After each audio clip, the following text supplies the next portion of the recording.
Hello and welcome back to Voyage of a Time Wanderer. Today I am here to share my November TBR for Nonfiction November and World War November.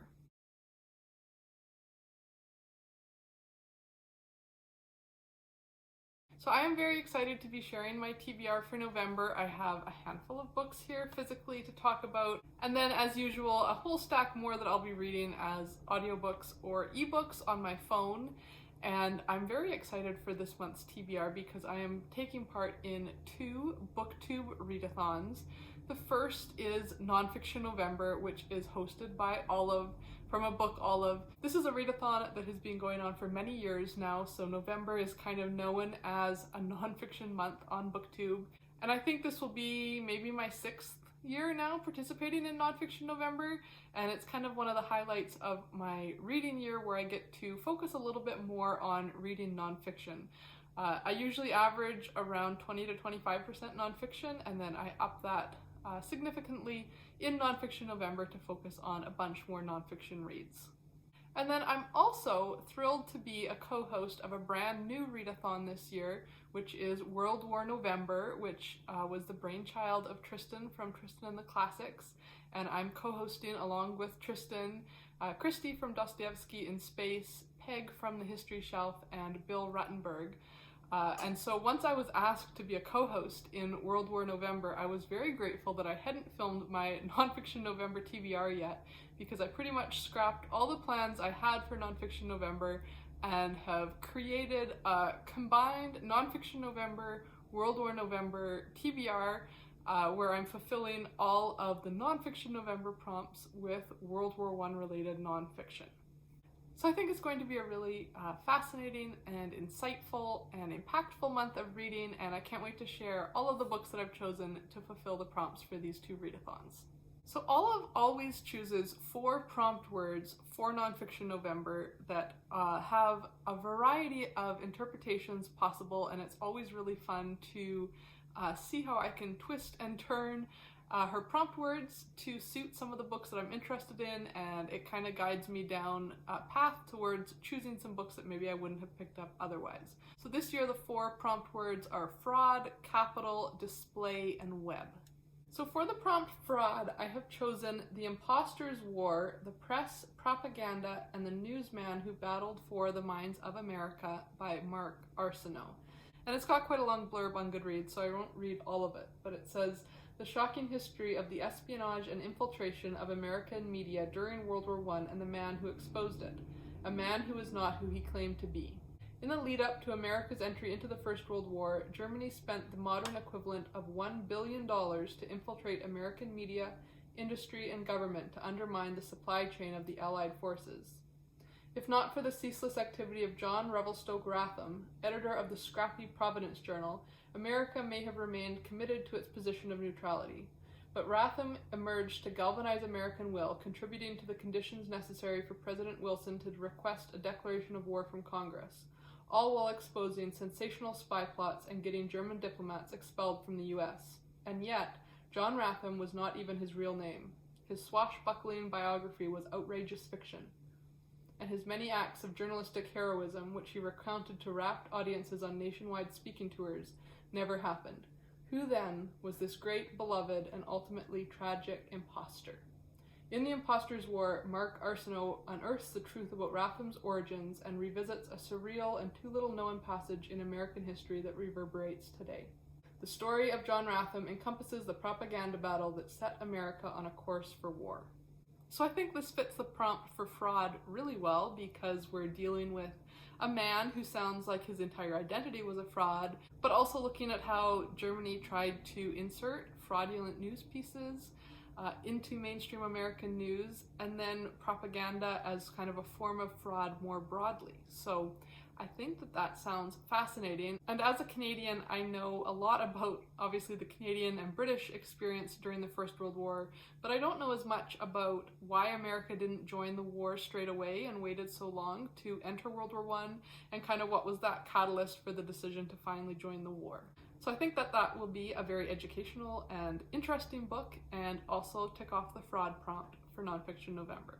Then my next pick is Blessed Charles of Austria, A Holy Emperor and His Legacy by Charles Coulombe. And this is a biography of a man who was the nephew of Franz Ferdinand, whose assassination obviously kicked off the events of World War I.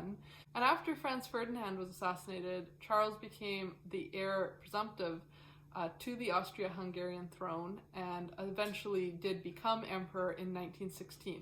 So he is obviously a key player during the First World War, and as you know if you've watched many of my TBR videos, I love kind of inserting some of my theological / faith-based reading into readathons, and so in this case this is the book that I've selected to do that with this month because he was also beatified in 2004, and so he is on the path to sainthood within the Catholic Church.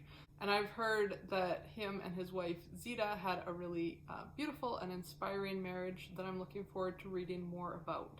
The blurb on Goodreads says, "The real story of the Peace Emperor and his just as remarkable wife reads like a combination of a suspense thriller, Greek tragedy, and hagiography.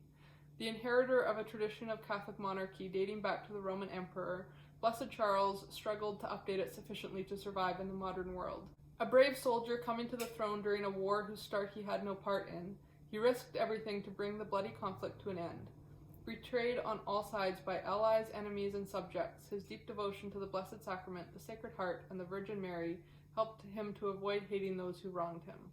So I'm excited to find out more about the Austro-Hungarian side of the conflict. Like I said with the American-centric book, my knowledge of World War I is very much centered around the experience of British and Canadian troops, so I think it will be very eye-opening to learn a bit more about one of the other key players on the other side of the conflict.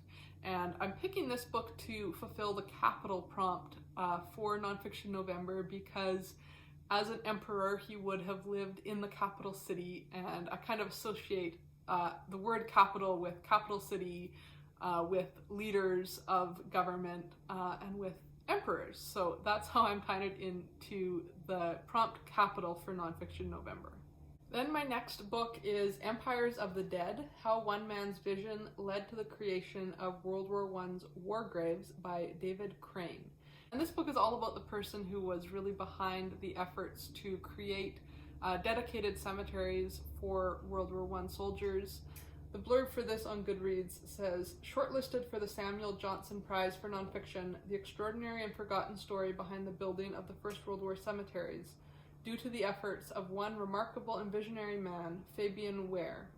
Before World War I, little provision was made for the burial of the war dead. Soldiers were often unceremoniously dumped in a mass grave, officers shipped home for burial. The great cemeteries of World War I came about as a result of the efforts of one inspired visionary. In 1914, Fabian Ware joined the Red Cross working on the front line in France. Horrified by the hasty burials, he recorded the identity and position of the graves. His work was officially recognized with a Graves Registration Commission being set up. As reports of their work became public, the commission was flooded with letters from grieving relatives around the world. Critically acclaimed author David Crane gives a profoundly moving account of the creation of the great citadels to the dead, which involved leading figures of the day, including Rudyard Kipling. It is a story of cynical politicking as governments sought to justify the sacrifice, as well as the grief of nations following the war to end all wars." And this book I thought would work for the display prompt for Nonfiction November. When I first heard Olive give display as a prompt, the first thing that came to mind was a museum display, and while this is not contained within a museum, it's definitely an effort to display the cost of war through these cemeteries, and I've had the privilege of visiting a few of the First World War and Second World War War Commission cemeteries, and the rows and rows of white tombstones and white crosses certainly is quite a moving display. As someone who does genealogy and family history for a hobby, I have dealt with records from this commission, so I think learning more about its creation is going to be really, really interesting. And then for the prompt W.E.B for Nonfiction November, I'm going to perhaps do my most brazen example yet of twisting the prompt to fit what books I want to read. And for this prompt, I'm planning to read An Essay Toward a History of the Black Man in the Great War by W.E.B. Du Bois, which if you look at his name spelt out is Webb, du Bois. And so that's how I'm justifying reading this for the W.E.B prompt, because the author's initials spell web.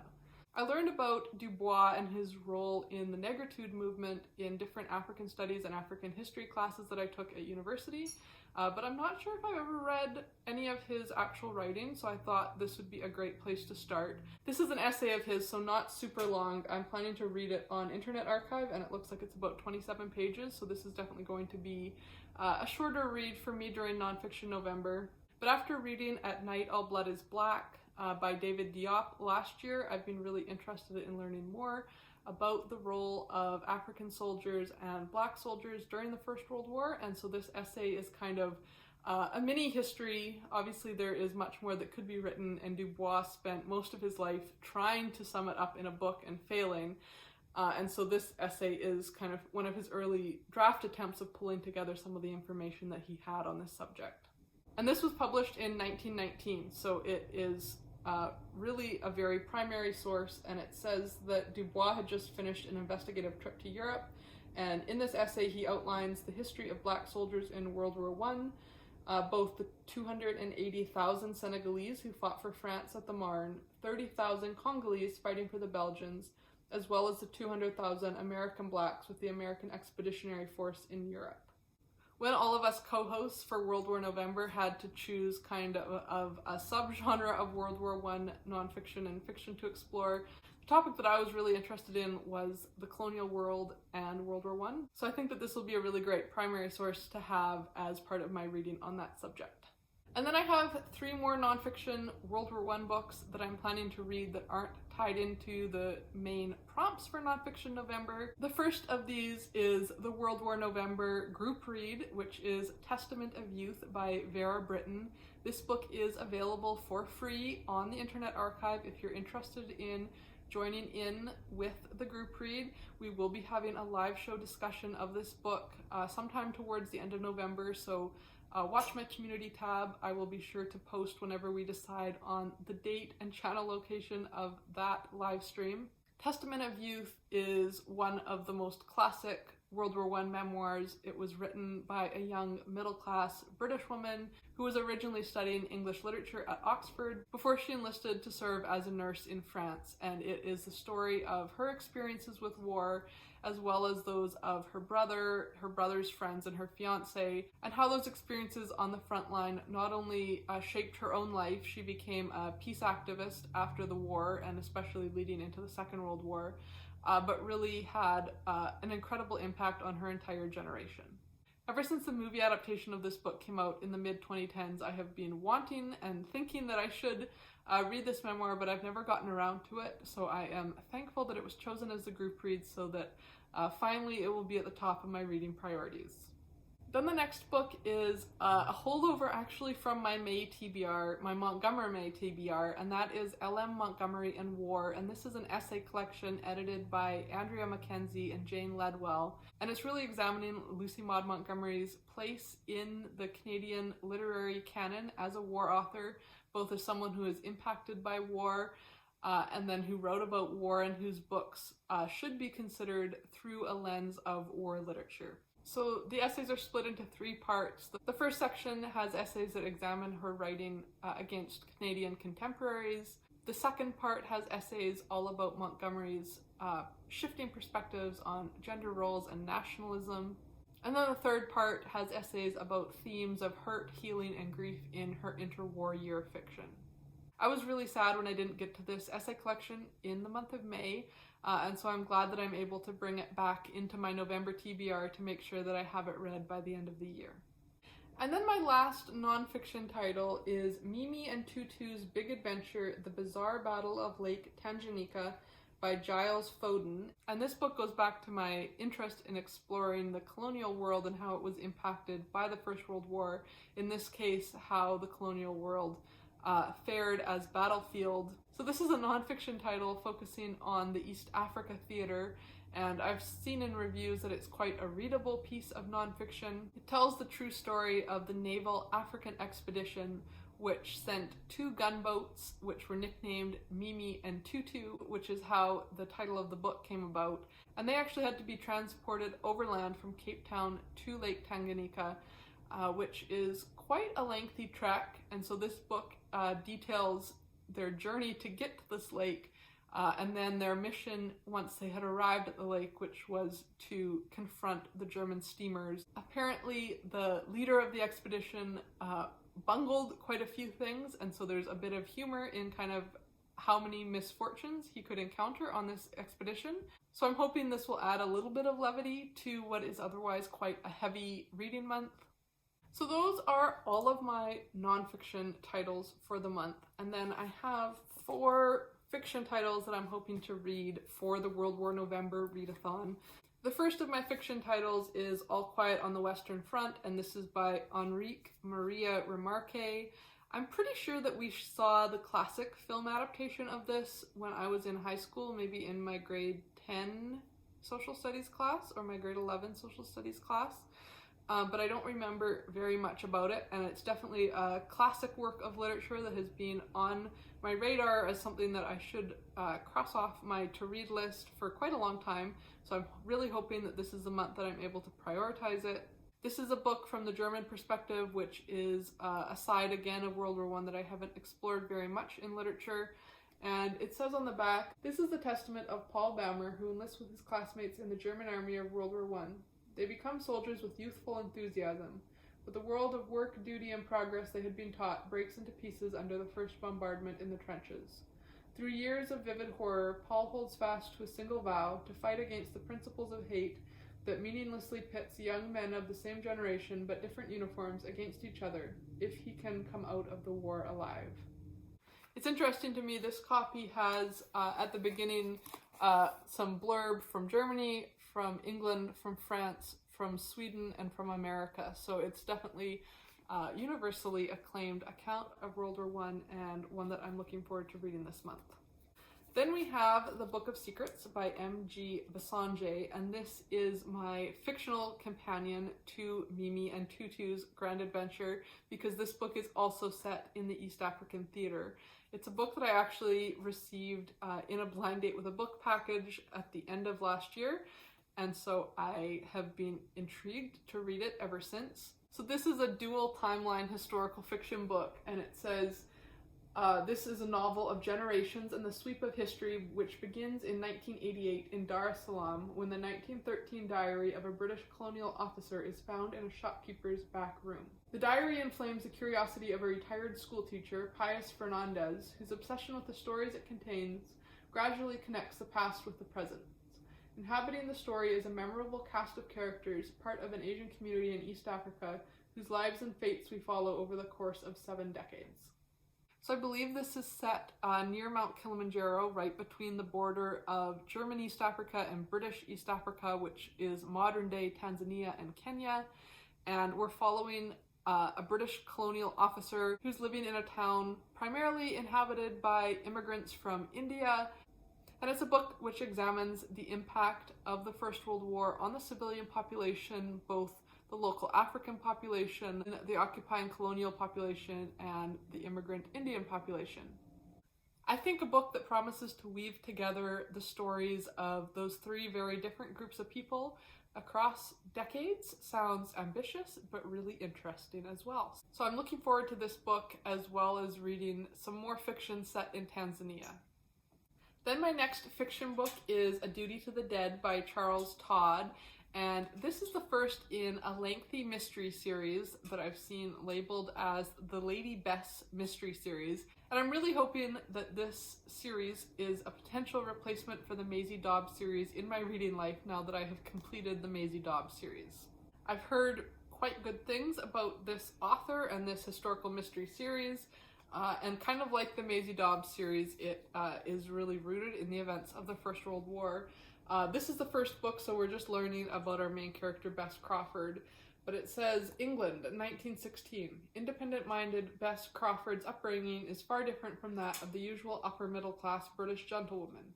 Growing up in India, she learned the importance of responsibility, honor, and duty from her officer father. At the outbreak of World War I, she followed in his footsteps and volunteered for the nursing corps, serving from the battlefields of France to the doomed hospital ship Britannic. On one voyage, Bess grows fond of the young, gravely wounded Lieutenant Arthur Graham. Something rests heavily on his conscience, and to give him a little peace as he dies, she promises to deliver a message to his brother. It is some months before she can carry out this duty, and when she's next in England, she herself is recovering from a wound. When Bess arrives at the Graham house in Kent, Jonathan Graham listens to his brother's last wishes with surprising indifference. Neither his mother nor his brother Timothy seem to think it has any significance. Unsettled by this, Bess is about to take her leave when sudden tragedy envelops her. She quickly discovers that fulfilling this duty to the dead has thrust her into a maelstrom of intrigue and murder that will endanger her own life and test her courage as not even war has. So, like I said, I'm really hoping that this is going to be a historical mystery series that I will love as much as the Maisie Dobbs series. And I think there's already like 17 to 20 books in this series, so if I enjoy this book, I have a whole bunch of exciting mystery reading ahead of me. And then the last fiction book on my World War November TBR is this tome, and that is Fall of Giants by Ken Follett. This is a book that I've had on my shelf for years. I got it in university, and you can see that I managed to get to page 36, and this is a receipt from June 2012. So I have had this book for 11 years, and when I bought it, I knew that it sounded really interesting and exactly like the sort of historical fiction that I love to read.